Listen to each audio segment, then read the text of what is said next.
Ja, flaget er hejst på Christiansborg, og det manglede der også bare, når du stopper som rektor, Anders.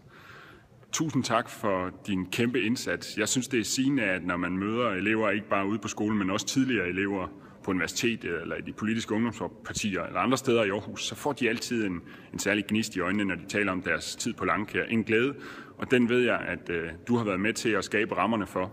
Det synes jeg er stærkt, og det ved jeg, at de er rigtig, rigtig glade for.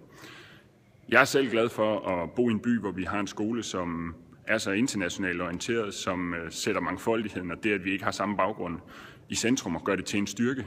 Det synes jeg viser vejen for rigtig meget af det, vi skal i vores samfund. Så tusind tak. Nyd det der otium, som jeg er sikker på også bliver travlt. Jeg glæder mig til at samarbejde med Jago og med alle de andre lærere i mange år fremover, men jeg vil også benytte lejligheden til at sige tusind tak for det samarbejde, vi har haft, din kæmpe indsats og rigtig, rigtig god reception.